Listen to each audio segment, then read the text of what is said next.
Starting out with Java can be daunting if you don't know what's on the road ahead. So in this episode, we're going to talk about the different levels of competency you acquire as you go from beginner to expert. Coming up. Java Easy. News, tutorials, tips. Everything you need to know as a beginner Java developer.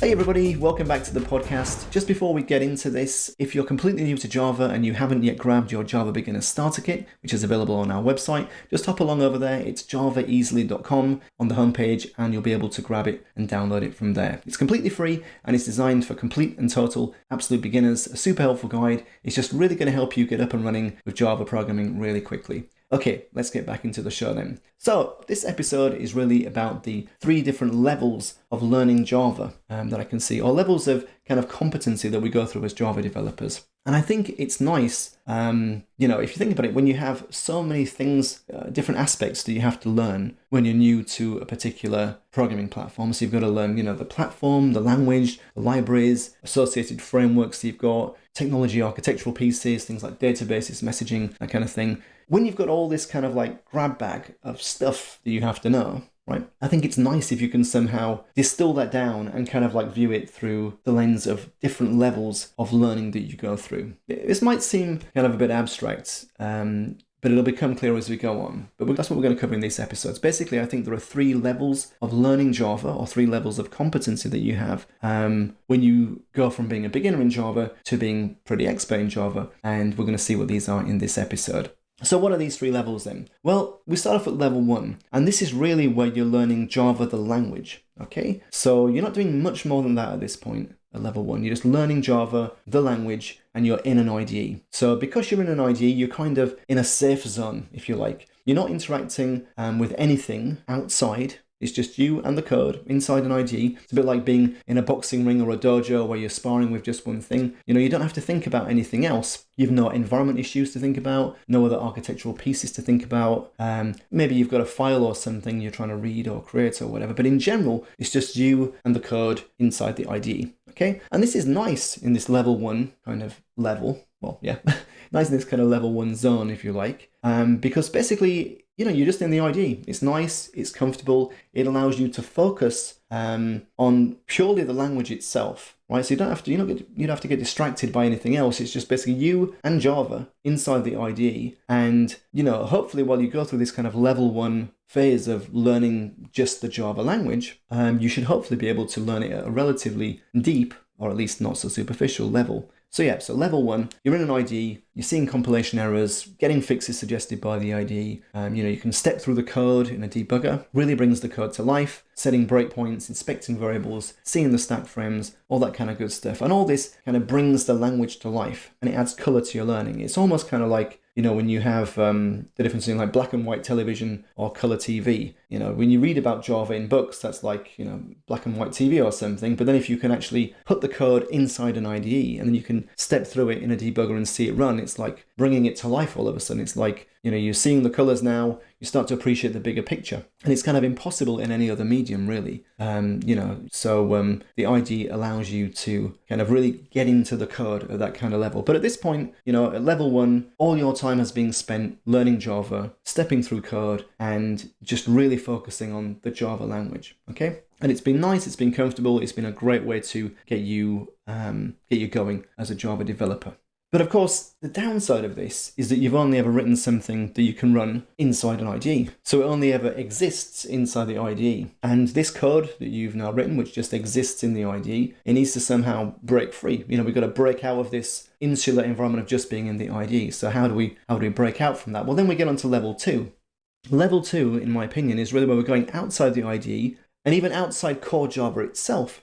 So we're not just focusing on the syntax of core Java, but then we're also jumping out to enterprise stuff, okay? So this is really about 2 things. It's about adding libraries into your projects to access enterprise resources, getting used to those resources. There might be databases, queues, those kind of things. So now at level 2, because we're outside of the IDE, first and foremost, and also because we're now in an enterprise development style of doing things, right? We're dealing with things that are much more than just core Java. It's not just like the syntax and the Java platform itself. itself we're having to think about. We're now having to think about these other things that we have to interact with. So these are the pieces of the technical architecture in an organization, for example, that you'll have to deal with. So it's more than Java at this point. We've got other languages in play as well. We've got SQL, for example, which is structured query language, to enable us to be able to interact with databases. We're being exposed to things like XML, like, for example, for configuration files or for doing Maven builds. We're even exposed to different build tools, as we just referenced there. So with tools like Maven or Gradle,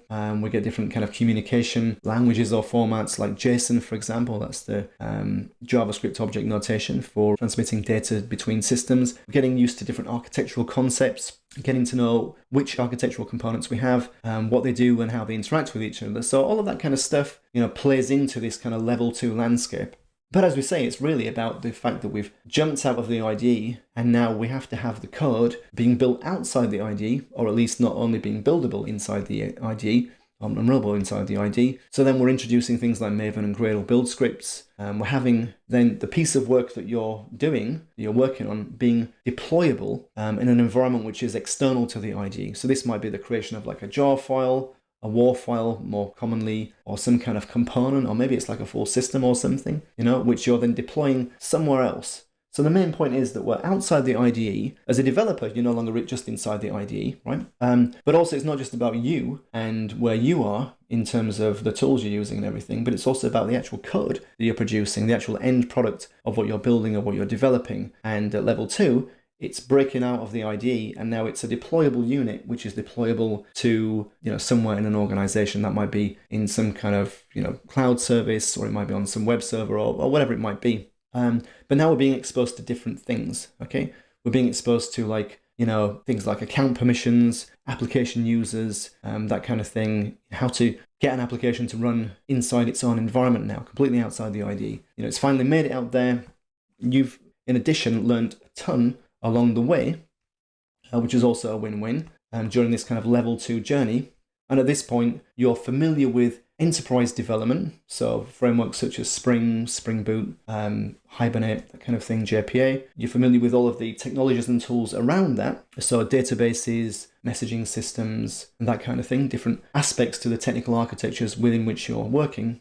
And we've gone from this level 1 insular, we're just inside the IDE, it's just about Java, to level 2, it's about enterprise development, it's about having deployable units which we can deploy inside a bigger technical architecture, if you like. And then we jump up to level 3 at that point. So what is level 3? Level 3 is basically about branching out on this enterprise development stuff, but moreover, for me, it's really about the team development side. Because if you think about it, level 1, you're inside an IDE, you're just writing core Java. Level 2, you're writing a bit of enterprise Java, and you can deploy things, or you can build things which will be deployable outside the IDE, okay? And then you're exposed to a lot more tools and technologies and everything. So you can interact with things like databases and that kind of stuff. But then level 3, really, this is like the realm of like professional developers, because at level 3, it's really about working in a team. Once you've gone through these first 2 levels, sometimes just the first level even, you're going to end up working in a team with other developers. And now it's really about the team effort that you have together. So that means you're going to get exposed and have to use things like version control systems like Git. You're going to get exposure to different processes like submitting a pull request, having code reviews. That's where somebody reviews your code, and then maybe you make changes, and then you resubmit a pull request. The pull request is like the way you submit changes to a code base to say, these are the changes I've made. It will show you all the differences between the current system or the current version which is deployed or which people are working on, the develop branch, for example, and the actual set of changes that you've made. And then because they're then centralized in this one place, in this feature branch, which the pull request is based on, we can speak about that in another episode. It's getting quite advanced now. But ultimately, your changes as a whole are presented to, somebody higher up in your team, or maybe like peers in your team or whatever, and they'll be reviewed. And then you have to go through this kind of process of like, reworking your code or working your code until everybody's happy that it does what it's supposed to do, and then you can finally merge it into the same branch that everybody else is working off of. In other words, you finally committed that piece of code. And again, that's going to have and involve concepts like branching, merging, which are used in version control systems. You're also going to be using web-based tools to see what your tasks are. So on a day-to-day basis, you're going to be using tools like Jira, for example, or Azure DevOps, so that you can track the tasks that you're doing. You can find tickets to work on. You can communicate about those tickets by commenting on those tasks. Those comments can be viewable by project managers or Scrum Masters. Scrum Masters can then also, and project managers can get an overview of how the overall project is going by then pulling together some kind of like dashboard of all the different tickets distributed against all the different developers. And then, it gives kind of like a holistic view of how a project's going. So at level 3, you're really kind of in this enterprise development world of working in a team, or this kind of like collaborative model. You're going to be pushing up new images of your component with each new build. It's going to be pushed up to a cloud environment. All of that stuff's probably going to happen automatically as soon as you make commits. So as soon as you commit your code, there's going to be a build server, which is going to be, building your code, running tests against it, executing that code and then deploying it into an environment which is as close as possible to the real life environment that you're ultimately going to be pushing the next release of your project onto. And then the business can regularly take a look at that particular environment and see how it's coming on a daily basis. Maybe there's like a fortnightly demo to the business of what's been done and that kind of stuff. And that's really like level 3. So level 3, you're a proper developer, you're working in a team, and you've got all these now. It's not just about, basically, we've gone from core Java to enterprise Java and the different aspects of technical architecture. Now it's more like, how do I survive in this kind of team development environment, really? Especially when there's different processes and different tools for managing the process, to contend with. And, the point here is that it can be scary and daunting at first, but, like anything, you get used to it. Whenever you ascend a level of competency with something, you ultimately get used to it. And things are only difficult, really, when you first get exposed to something. So, for example, the leap from like level 1 to level 2, it's only really difficult when you're first introduced to like, oh wow, there's a database now, and wow, I've got to learn this other thing called SQL and everything. But yeah, you become acclimated or acclimatized to that particular level once you have experience of working at that level, and then after a while you find, okay, now I can operate at level 2. It's fine. I now know how to interact with databases, messaging systems. I can deal with enterprise frameworks like Spring and Spring Boot. It's not that difficult. It's all fine. Again, level 3. It can be daunting at first having to use a version control system like Git or Subversion or whatever else, and to not know what a pull request is or how to do a pull request or what a code review involves, or these concepts of like branching, what really is branching about, what is merging about, all that kind of stuff, different types of merges. All of that can be confusing at first.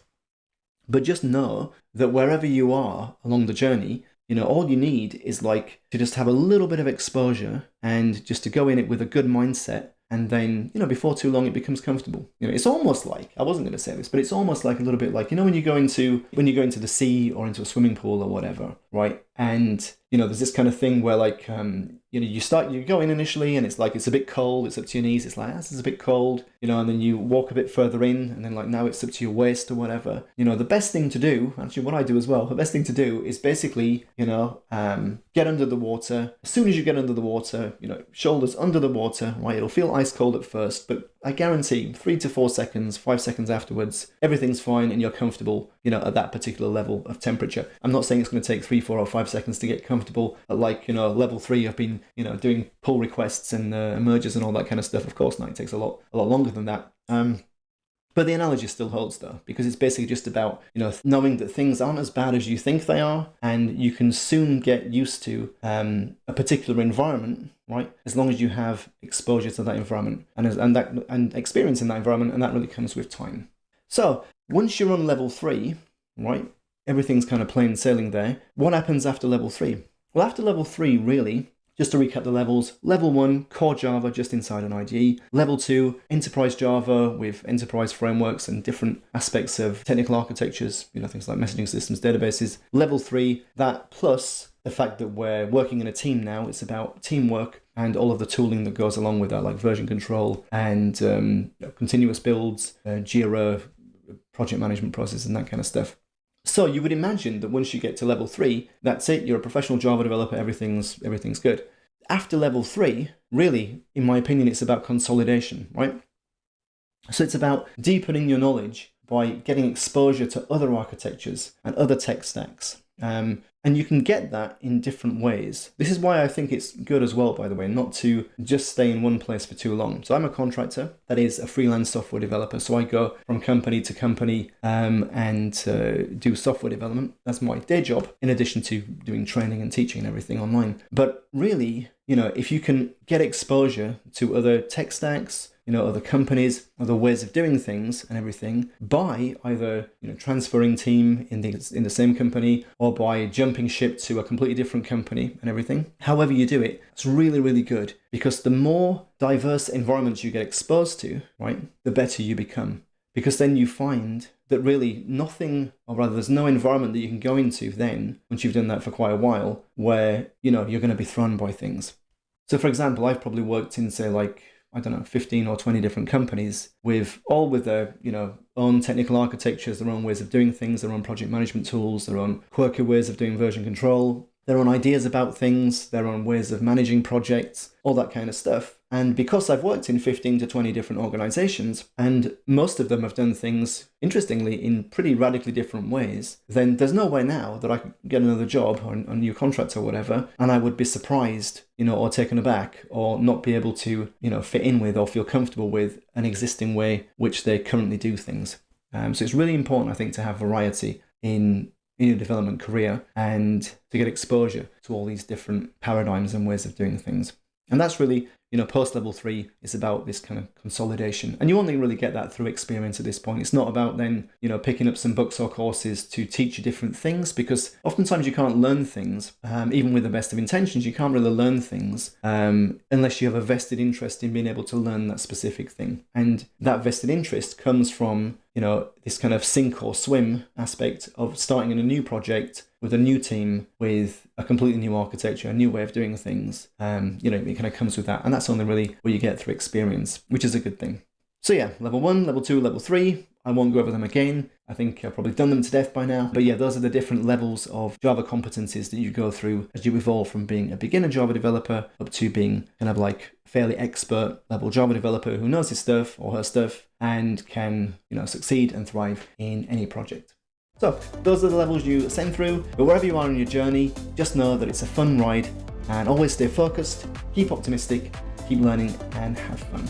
Now, that about wraps it up for this episode. Thanks for staying with me. Until next time, have a great day, happy coding, and speak soon. Bye.